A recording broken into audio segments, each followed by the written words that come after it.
Assalamualaikum warahmatullahi wabarakatuh. Saudaraku, kali ini kita akan yang bisa memberikan nilai edukasi dan rekreasi. Ini adalah kisah Muhammad Cheng. Beliau adalah seorang mu'alaf dari keturunan Tionghoa. Selama 3 generasi, kami adalah pedagang. Nenek moyang saya datang ke bagian yang sangat islami di Asia Tenggara ini untuk berdagang. Mereka tetap tinggal karena mereka menemukan lingkungan yang kondusif. Para penguasanya adil, ramah, dan tidak mengganggu kita. Keluarga saya menjaga tradisi Tiongkok kuno dan menyembah leluhur kita. Dan saya melakukan hal yang sama. Sebelum saya membuka toko saya biasanya memberikan persembahan kepada altar nenek moyang kita. Siang hari saya mengulanginya untuk menawarkan dupa. Beberapa kali toko saya sangat dekat dengan Masjid Agung. Saya bisa mendengar panggilan untuk sholat atau azan setiap harinya. Saya baru saja akan membuka toko saya di dekat Masjid Agung Banda Aceh pada tanggal 26 Desember tahun 2004 itu. Itu adalah pagi yang biasa, cuaca bagus, tidak ada yang luar biasa. Setidaknya sepertinya seperti itu. Tapi ada yang aneh, burung-burung berhenti bernyanyi dan kucing yang biasanya menunggu di depan toko saya untuk sisa makanan tidak ada di sana. Saya tidak begitu memperhatikan peluang ini. Namun tiba-tiba ada suara gemuruh yang kuat dan keras. Saya berlari keluar.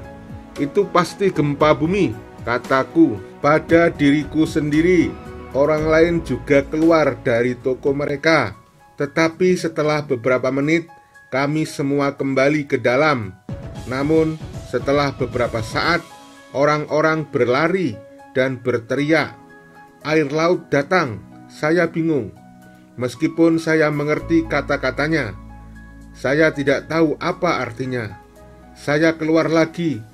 Orang-orang histeris dan berlari menuju masjid sambil berteriak. Dan kemudian saya melihat air mengalir. Saya segera berlari untuk mengambil kemenyan. Saya ingin meminta bantuan leluhur saya. Namun lebih banyak air yang datang, mengalir di jalan dan menuju masjid. Saya menjadi takut dan berlari ke atas. Saya menyaksikan tsunami dari balkon kecil. Semakin banyak air yang datang, dan itu tidak bisa dipercaya. Lalu tiba-tiba saya melihat sesuatu yang sangat aneh. Ada pria jangkung yang mengenakan pakaian putih. Mereka membuat gerakan seperti polisi yang mengarahkan lalu lintas.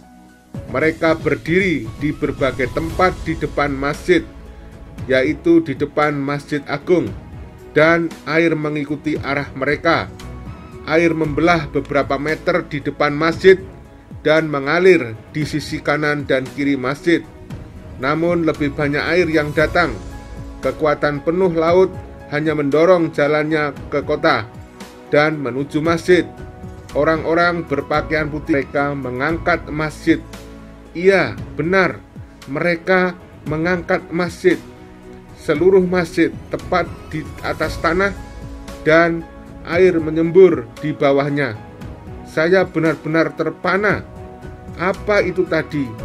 Jika seseorang memberitahu saya apa yang saya lihat, saya tidak akan percaya padanya. Tidak pernah. Tetapi saya melihatnya dengan mata kepala saya sendiri. Tuhan betul-betul melindungi masjid ini, kataku di dalam hati. Lagi dan lagi. Beberapa minggu setelah kejadian bencana tsunami yang mengerikan ini, saya mendorong diri saya untuk menceritakan apa yang saya lihat kepada penjaga toko, seorang muslim di sebelah toko saya. Dia menyarankan saya untuk menemui imam masjid. Saya berjalan ke arah masjid dengan ragu-ragu. Ini adalah pertama kalinya dalam hidup saya untuk memasuki kompleks masjid. Meskipun pada dasarnya saya telah tinggal di sebelahnya di sepanjang hidup saya. Imam mengenali saya dari kejauhan dan keluar untuk menyambut saya. "Selamat pagi, apa ada yang bisa saya bantu, Paman?" Dia menyapa saya dengan sopan. "Aku perlu bicara denganmu," jawabku. Kami duduk dan saya menceritakan seluruh kisahnya. Dia duduk diam. Air mata mengalir dari matanya setelah saya selesai. Kami hanya berpelukan, pelukan alami yang dipertukarkan oleh orang-orang karena mereka mengalami pengalaman mengerikan yang sama. Imam berkata, "Paman, apa yang kamu lihat adalah malaikat Tuhan mengikuti perintahnya. Allah ingin agar masjidnya tidak dihancurkan oleh tsunami yang menghancurkan ini.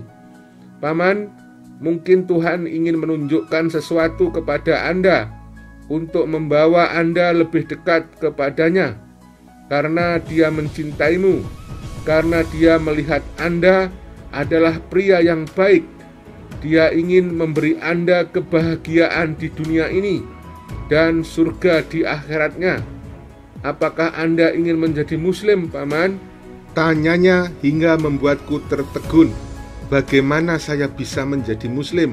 Saya kaget dengan pertanyaan imam itu.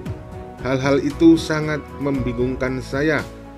Bagaimana saya seorang Tionghoa bisa menjadi Muslim?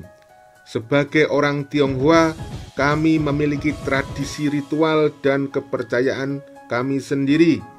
Tanpa menjawab pertanyaan imam itu, saya kemudian berterima kasih kepada imam dan pergi.